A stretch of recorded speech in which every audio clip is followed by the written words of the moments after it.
On the edge of the Great Kalahari Desert in northern Botswana lie some of the world's most remote and beautiful wilderness areas. Places like the Chobe and Moremi National Parks, where short summers are wet and productive, but winters are long, dry, and brutal. The summer is ending now, and the days begin to shorten as the dry season approaches. No more rain will fall for the next 9 months, and every sunset will bring to a close another day of withering, desiccating heat, and herald a coming night of biting cold. For the animals of this vast network of plains and forests, this is the cruelest time of year, when vigilance and adaptability will determine who makes it through Africa's most savage season.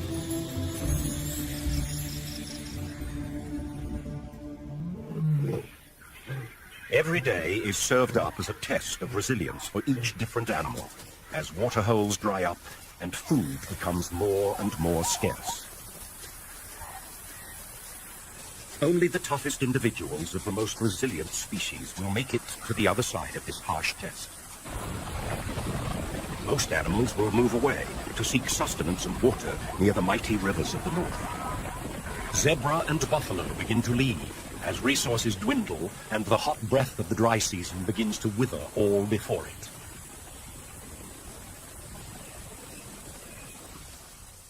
Other animals follow, but along the edges of the plain in the transition area between grassland and forest, known as the ecotone, one of Africa's most successful survivors remains to tough it out. The graceful and resourceful impala. The beauty and seeming frailty of these timid antelopes belies an ability to survive not only the adverse elements, but also a constant and savage onslaught from every predator that shares their world. In March, at the beginning of the dry season, the impala population is gathered in mixed herds, and the shorter day length sets off a switch in the hormonal activity of the males.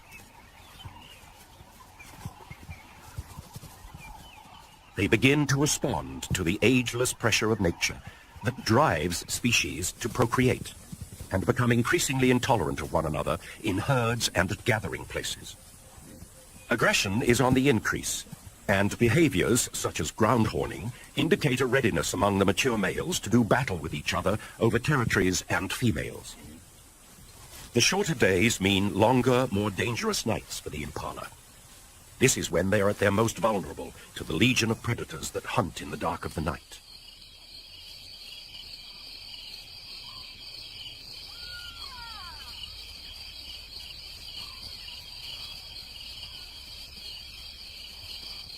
But as the moon becomes full early in the year, it triggers another passage of savagery in the tension-filled life of the impala herd.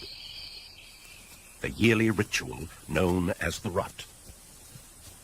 The rut is the annual competition for territory and mating rights among the prime males in the population.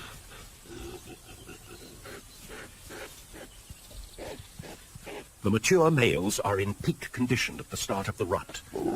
Hormonal activity has strengthened neck muscles and thickened skin for protection against horn wounds when fighting. Fights at first are limited to bouts of light sparring and horn twisting.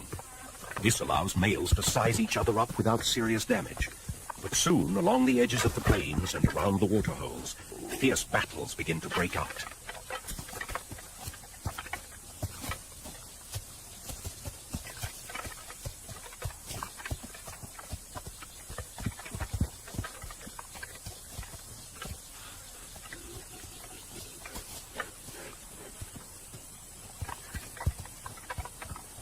These are normally quickly settled, and the vanquished male surrenders as gracefully as possible. But sometimes the safety line of ritualized combat is crossed, and injury results. Unlike deer, whose antlers are seasonal, antelopes have permanent horns, and once broken, they will never grow back.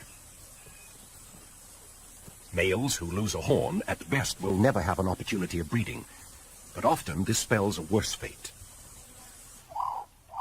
Horns broken off at the base can cause an infection in the soft tissue of the head, and a slow and painful demise usually results. In particularly violent exchanges, a male can lose both horns, and then has no way of defending himself against painful stab wounds.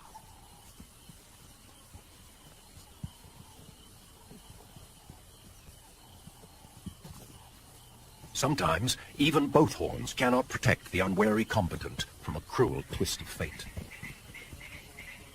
This male, ambushed from behind while engaged in combat, had a horn driven deep into his body cavity. A wound such as this is the end of the line, and death is not far off. The impala is the primary provider for higher levels of the food chain in southern Africa. The intact carcass of the wounded male provides an opportunity for scavengers to feast, rather than pick at the leftovers of other predators.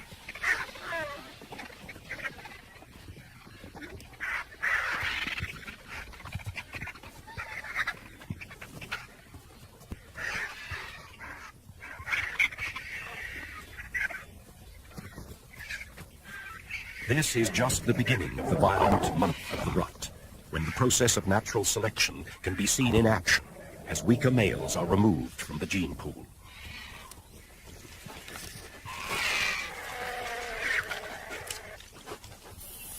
For the surviving rams, the serious business of breeding goes on. Once a hierarchy has been established, the most dominant male stakes out the prime territory and begins to display ownership. He patrols his boundaries at a steady, measured gait, walking in a tall, proud posture, rather like a gunfighter of old.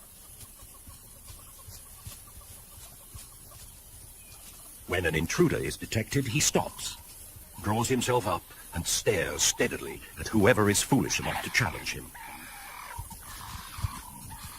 Interloping males are chased until they are forced off the territory, usually right into the next dominant male's line of fire. The rams at the top of the hierarchy hold sway over the prime territories with the best resources, such as food and the right mixture of cover and open land. This, in turn, attracts the most female herds. Now all the male has to do is keep them there, and that's where the real hard work begins. First, he weeds out the remaining immature rams who are chased away from their mothers for the first time. All the displaced youngsters and non-breeding males satisfy their herding instincts by forming bachelor groups that live on the fringes of society. They need the security of numbers for predator detection, but antagonism remains high. For the youngsters, this is like a training camp where they learn sparring skills for future serious bouts. The most dominant males give off a strong scent from glands in their foreheads. Weaker males sniffing this scent detect the higher hormonal levels and back down from challenges, a mechanism that regulates aggression. Back in the breeding herd, the male is now using 3 times as much energy as the bachelors. He has to keep his females from leaving his turf.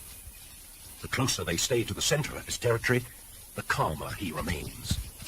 But as soon as they wander too close to the border, they must be herded back. He chases down the most receptive females, and as a prelude to mating, indicates his intentions by ritualized behaviors such as following and tongue flicking. In between mating, he has his boundaries to keep, and marks his territory by rubbing a secretion from his forehead glands on surrounding vegetation.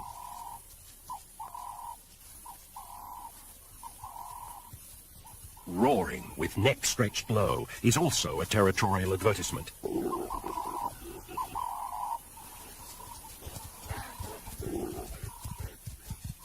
The dominant male of the herd is now being stretched to his limits. Not only must he mate as often as he can and repel sneak raids from amorous males in the surrounding bachelor herds, but he has to herd his females all day long.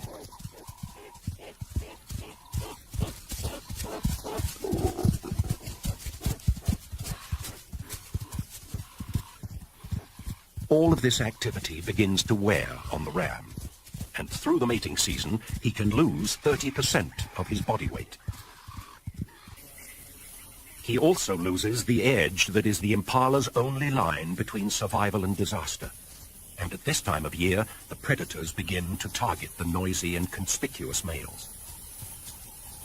A female cheetah, with almost full-grown cubs, has part of her territory in the impala herd's area.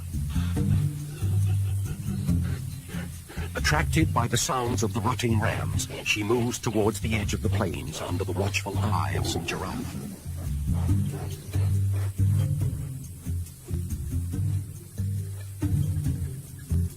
While she uses vantage points on the edge of the plains to spot potential prey, her cubs follow along.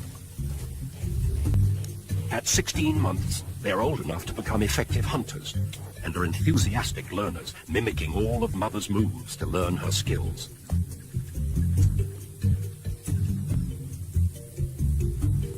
She uses a dead tree to detect the herd's position and quickly moves off to begin the stalk.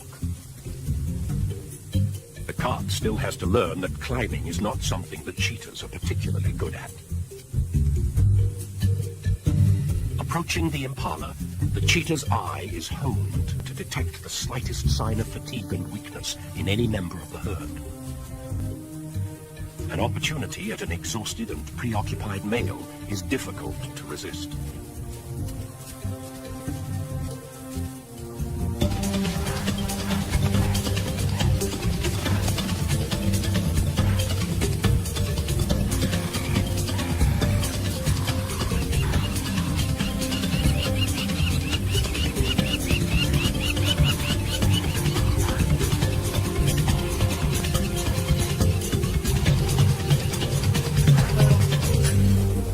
Swift strike of the cheetah catches the male totally by surprise. Weakened by constant physical exertion over the last month, he is much slower off the mark than his harem, who escape and stand a short distance off. Cheetah rely on the speed of the chase to exhaust their prey, which they then quickly suffocate by cutting off air with a throat bite. A noisy kill out in the open like this is likely to draw unwanted attention. Many other predators are alert to opportunities at this time of the year, and the local pirates are no exception. A hyena clan has a den nearby with hungry young pups, and they are constantly on the lookout for easy meals. The bleats of the ram and the alarm snorts of the herd are exactly the signs that the hyenas wait for, and they are quick to react. All three cheetah are no match for the brute strength of a hyena.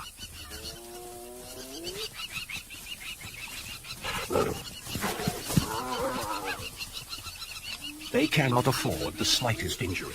A mere broken toe would throw off their fine-tuning and affect hunting success. So the family grudgingly backs down.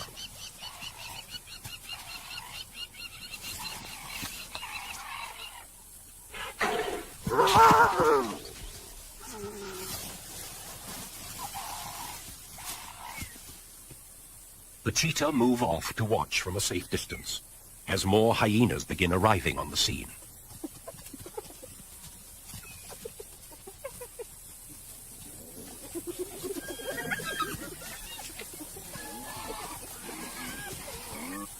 It's better to hunt again than to risk a brawl with nature's most ruthless gang members.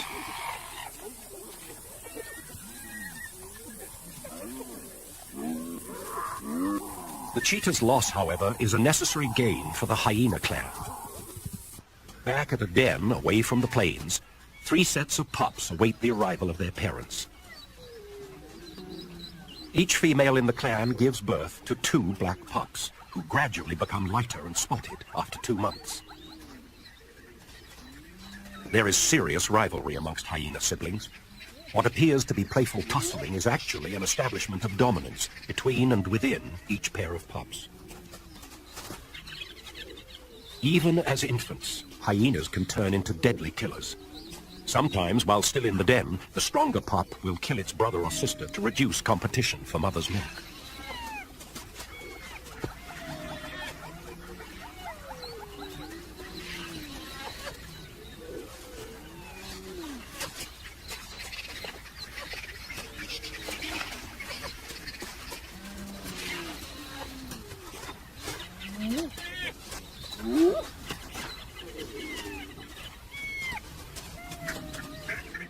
The dry season is now moving into its third month, and things are getting tougher for the impala and many other species of the plains. Waterholes and rivers are drying up rapidly. The days are baking hot, and temperatures plummet at night. Winter is the beginning of an easy time for the predators, as animals slowly weaken from lack of nutrition. In the impala herds, the mating season is over, and most of the reproductive females are pregnant. Impalas have a gestation period of 7 months, but the females can extend this if the first rains are late. Unfortunately for them, this puts them under the most nutritional demand through the toughest time of the year. It's no longer the males who are under attack, but the pregnant females that are most vulnerable, and they now come under the closest scrutiny from predators. This lioness would normally not be stalking impala in the heat of the day, but because the females are pregnant and slower, her chances of catching one are good.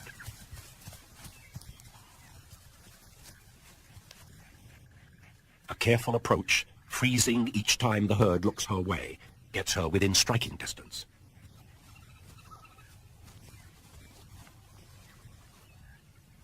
Within a few months it would have been worth an attempt, but for now the impala are probably still too fast, and she lets them go. One of the keys to the impala's success during the savage season is the ability to switch feeding habits. Most other antelope that share habitat with the impalas are specialized in only one form of foraging. The wildebeest, for example, feeds on grasses of a certain height and quality. During the dry months, when that kind of food is no longer available and water is scarce, they move in large numbers away from the degrading grasslands. Kudu also come under feeding pressure in the dry season, although they can survive without having to migrate. They are specialized leaf eaters, or browsers, and feed on bushes and trees on the edge of the plains.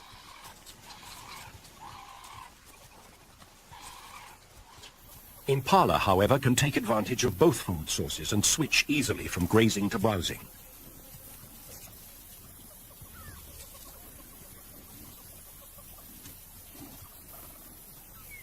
They have the ability to eat fallen leaves when outcompeted by other browsers, and can even resort to digging for underground chutes in dried-up waterholes. It is this flexibility of behavior and the ability to take advantage of every nutritional opportunity that makes the impala one of Africa's toughest competitors.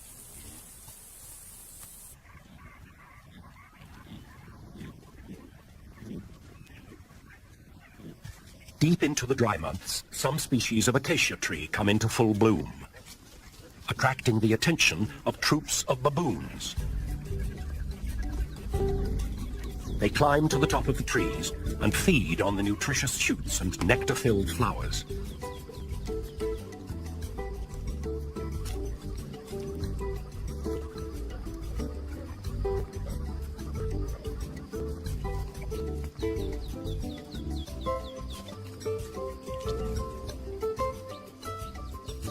As the troop greedily picks at the blooms, they drop more than they eat.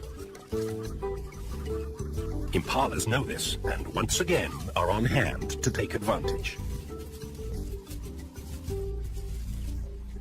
They move in under the trees and help themselves to a great protein boost during this lean time.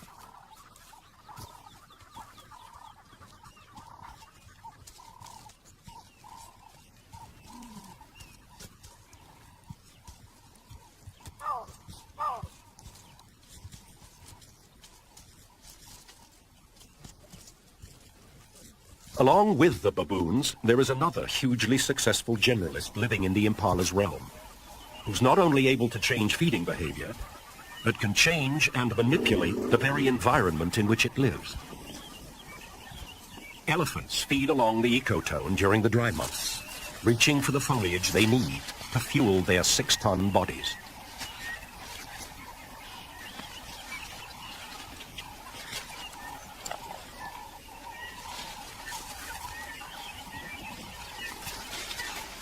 They too will remain with the impalas and baboons, and the three species' lives will stay closely linked until the coming of the rains.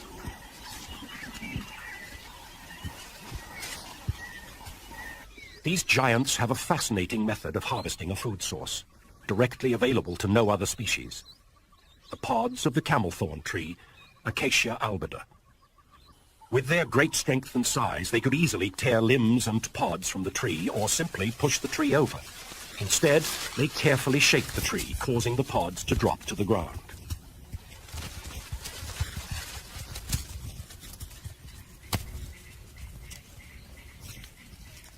They then use that ultimate feeding tool, the trunk, to deftly gather the rich morsels in a delicate grasp and pop them into a cavernous mouth.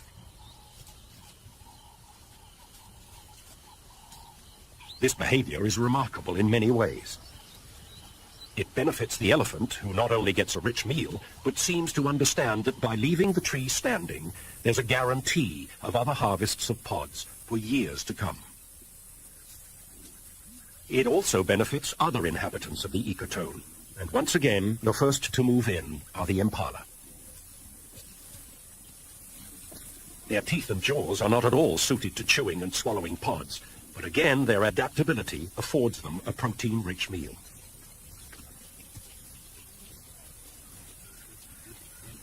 Others also arrive to take part in the feast. The elephant and impala dislodge seeds, blooms, and insects in their feeding, and birds like red-billed quelias and tiny blue waxbills take advantage.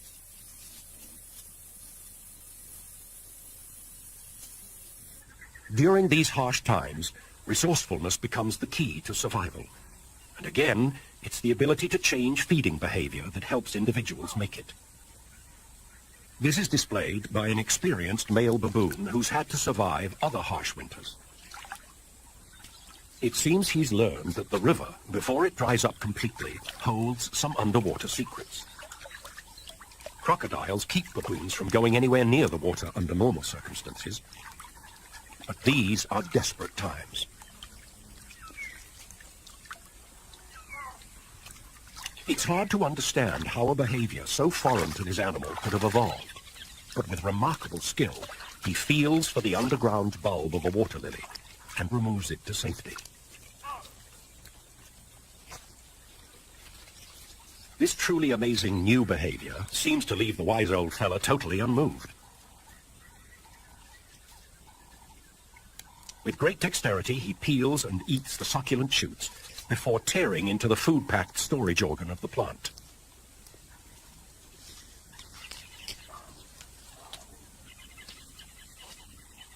Some animals have the ability to easily relocate to more permanent waterways during the dry months. A resident fish eagle could fly to the nearest permanent river in less than a day.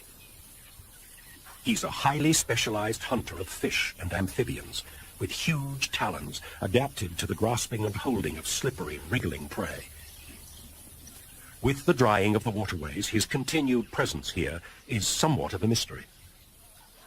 The answer is, once again, in the ability to make a slight change in behavior. An alternative source of food has become available. Thousands of turtle doves fly in from miles around to drink at the last remaining water. All the fish eagle must do is adjust from prey that swims to prey that flies.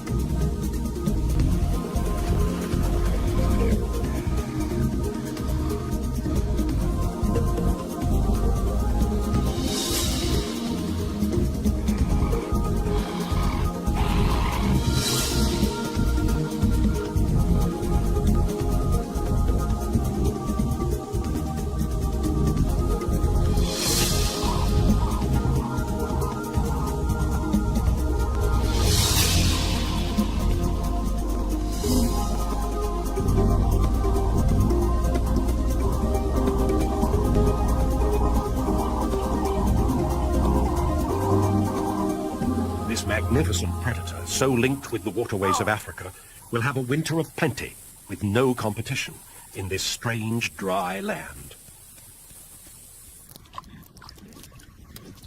Not only is predation on the increase, but the impalas are having a tougher time at the waterholes. Predators often take up residence in the dry season to ambush prey. If a pride of lions decide to take a siesta at the water's edge, the impala will have to wait.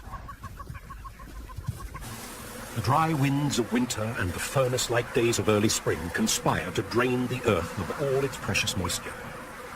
At waterholes in the area, the concentrations of elephants leave devastated vegetation for miles around. The impalas have to move long distances from feeding grounds to waterholes, exposing themselves to attack. When they arrive, they are usually again forced to wait, as they're outcompeted by the bigger and stronger animal. It seems things could not get tougher for the resident impala herds. But they do. Impala make up more than half of the diet of wild dogs, and with uncanny timing, this pack is moving into the area to find a den for the arrival of new pups. The dogs usually set up home in a den abandoned by previous tenants, such as porcupines or warthogs. And the first order of business is to expand and modify the tunnels.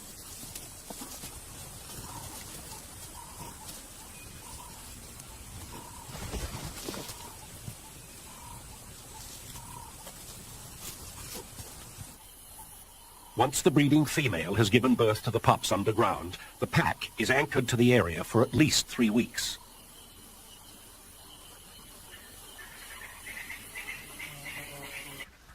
They set up territory in the area by scent marking at established marking spots around the edge of the plains.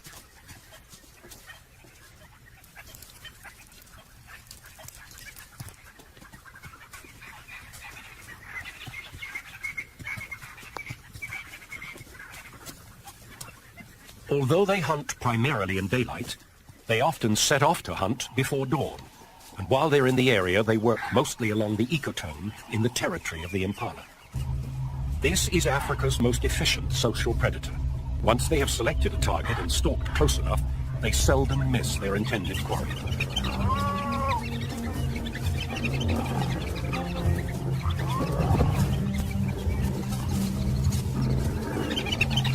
Again, it is an exhausted male impala that is caught.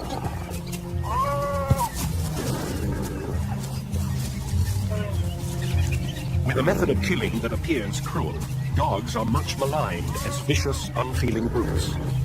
But they kill quickly and share the spoils evenly among themselves.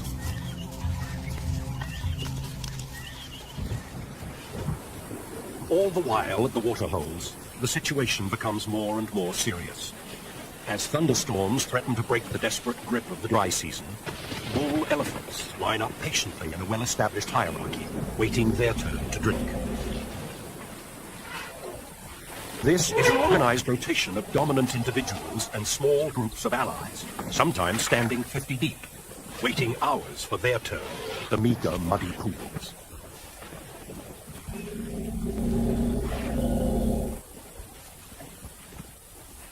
The female herds with their babies are much more anxious about traveling across open areas and drinking at the waterholes. This year, the herds are under extra stress. The distances they have to travel daily between feeding grounds and water has been made even greater by a huge fire that has swept through the northern part of Botswana. They're tired and edgy, and there is an undercurrent of thinly suppressed panic in the nervous herds.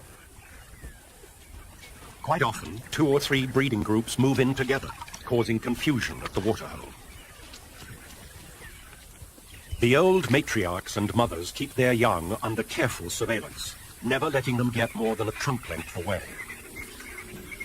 They have carried their babies in pregnancy for nearly 2 years, and the bond between mother and calf is so powerful that it will last their entire lives. A young bull calf, barely 2 months old, arrives with the group. His back is freshly caked with mud where his mother has bathed him to prevent sunburn.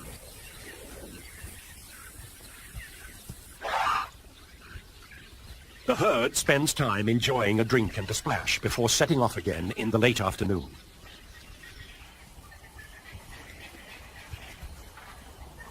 The walk back to the feeding grounds will be challenging. as the hot winds of October blow up a dust storm that will rage through the night.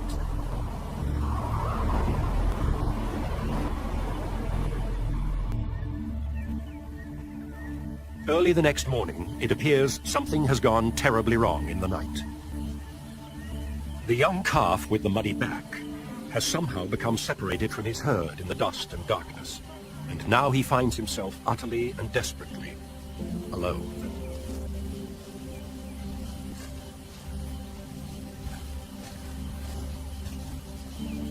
Elephants, with their deep social bonds, are known to adopt stranded orphans. If he can attach himself to other elephants or find his own herd very soon, he stands a good chance of survival. The little calf is as helpless and confused as a human infant would be without his mother. It's obvious that he can smell her and the herd in their dung surrounding the pools, and he spends time sniffing at the familiar, comforting smells.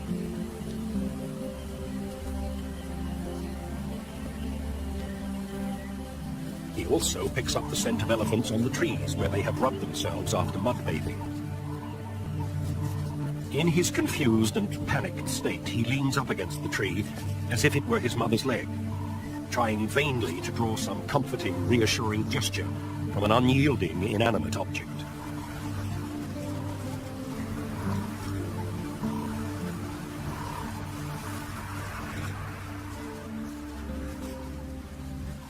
After his first hours alone, help arrives in the form of a few huge elephant bulls. His desperation for contact is obvious as he approaches the adults to greet them. With little more than a brief inspection, the bulls mysteriously ignore the little waif as they make their way to the waterhole. The calf struggles along in their wake, calling frantically for attention.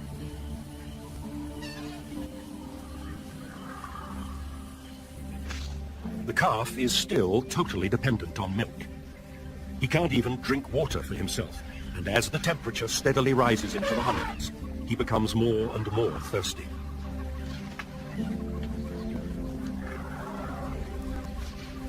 Without the bulk of his mother to protect him from the sun, dehydration begins to set in. Desperately thirsty, and now even more confused, he attempts to suckle from the bulls at the waterhole. At first, the adults ignore the pitiful advances of the youngster, but as he becomes more persistent, their indifference turns to anger. In the water, he is repeatedly kicked by one of the bulls. The blows from such a huge animal to his soft young head obviously stun and damage him.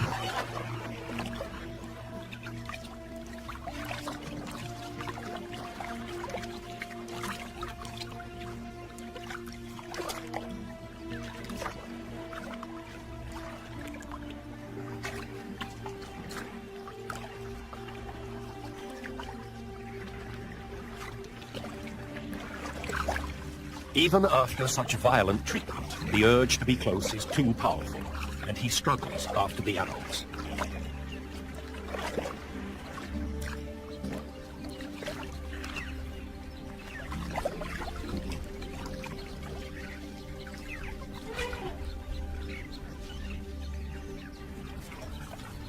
Like an abused child, he knows nothing else to do but follow and keep trying to make a friend.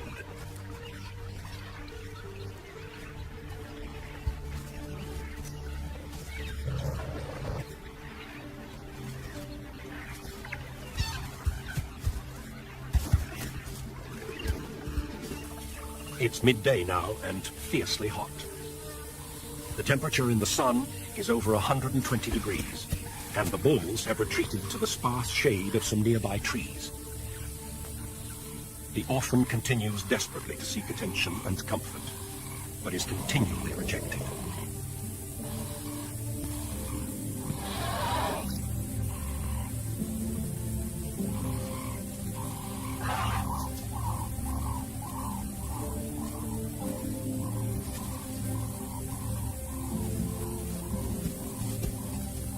His utter confusion and lack of understanding of what is happening to him is obvious. He spends the hottest part of the day dejectedly circling the herd in the baking sun.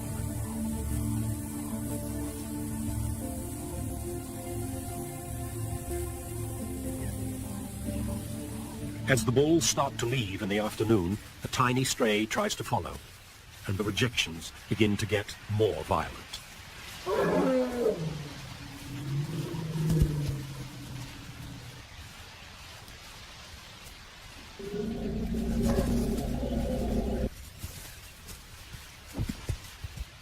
This aggressive behavior is highly unusual, considering the gentle and tender nature of elephant social life.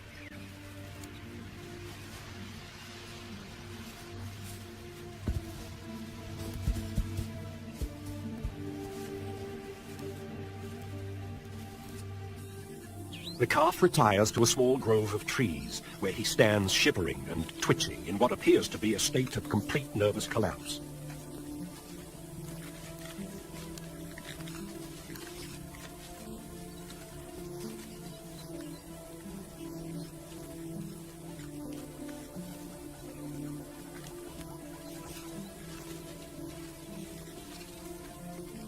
The resilience of this little beast, however, is remarkable, and his will to live drives him back out into the open.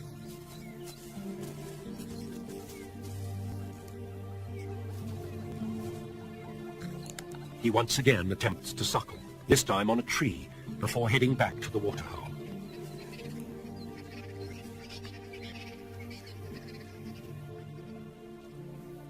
Having collapsed at the edge, he barely manages to drag himself into the mud.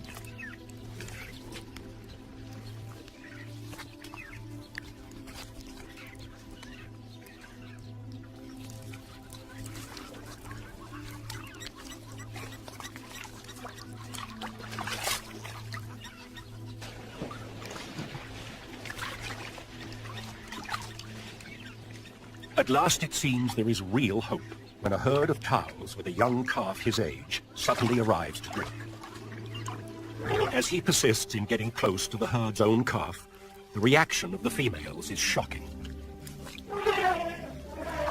This would be the ideal group to adopt the stray. With young calves of their own, the females are lactating and their overpowering maternal instinct should be stimulated by the calf. But instead, he is once again violently rejected.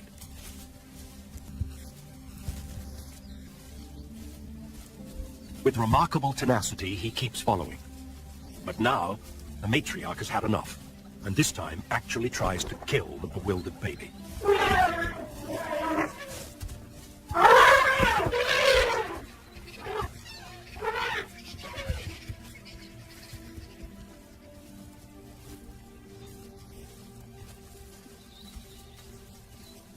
It's obvious that something is dramatically wrong. Is this violent reaction an indication of the stress the elephants are under? Can the females simply not afford the energy to adopt the youngster because this year's meager resources are barely enough to raise their own offspring? Is there something physically wrong with the baby that the other animals can sense and want to avoid?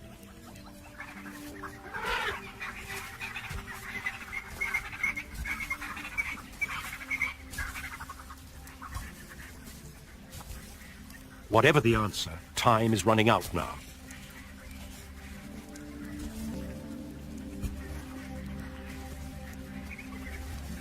As the sun sets, the final act in this desperate tragedy of a day begins to unfold.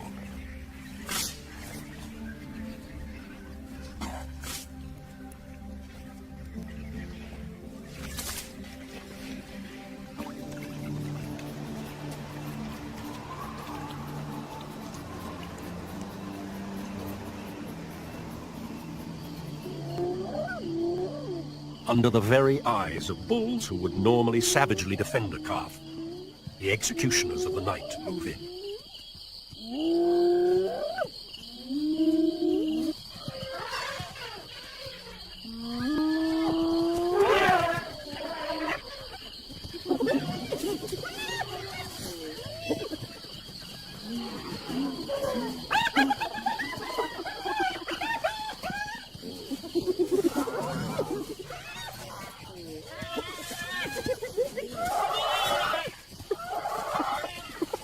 although his death is violent and brutal, it is merciful at the same time.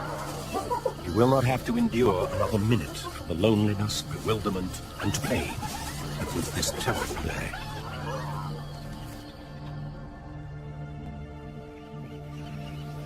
Dawn at the waterhole shows no evidence of the previous day's events.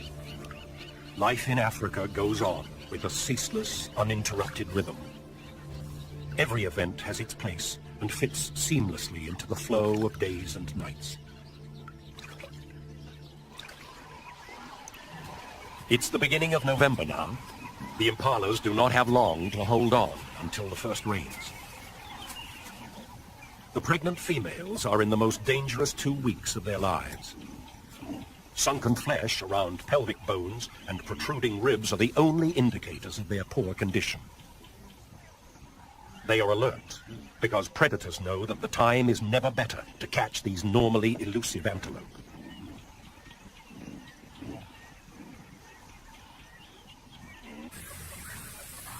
Still, the most dangerous time for them is the trip back to the plains.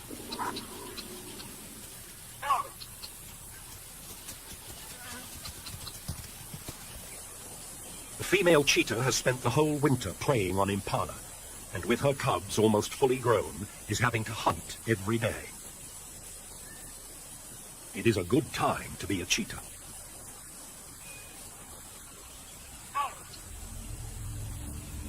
Through the season, the cheetahs have lost over 70% of their kills to the hyena, so the female has changed her behavior.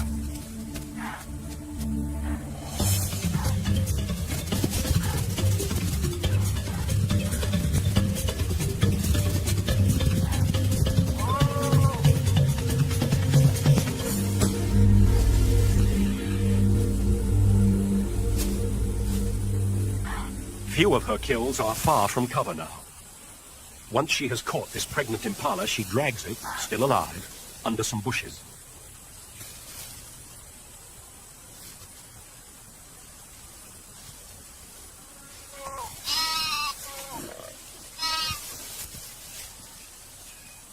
The cubs are learning to kill, but the noise may attract the hyenas again, so she swiftly dispatches it. Every day now is critical. The rains are almost here. Female impalas have the incredible ability to delay giving birth for up to 2 weeks. They then produce all the lambs in the herd within a few days of each other, providing safety in numbers. Invariably, though, females who mated first in the season can't hold on, and there are early arrivals. The hunters of the plains know that these youngsters represent an easy meal.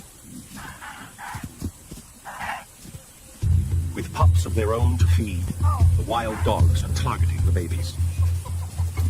Once the herd is panicked, the babies are on their own. It's just a matter of running them down. This dog displays the skill of a seasoned hunter by keeping the baby running in circles, cutting off its escape at every turn.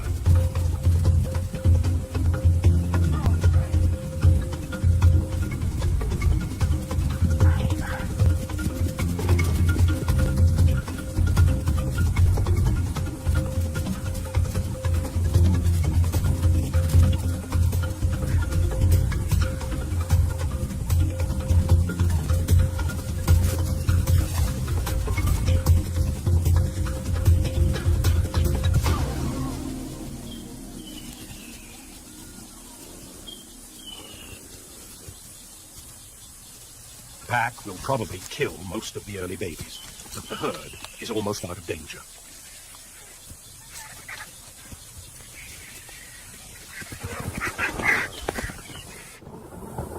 Localized storms are now releasing rain only miles away, and the big thunderstorms, bringing the season's first heavy downpours, are starting to roll in.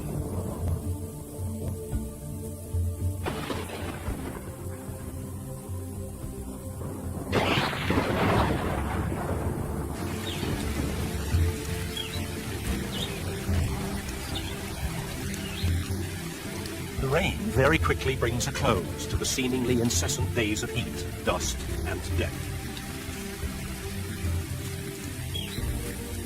The land is rejuvenated, springing to new life, and the impala give birth to a whole new generation. They will have 4 short months of plenty to build their strength before the beginning of the next savage season.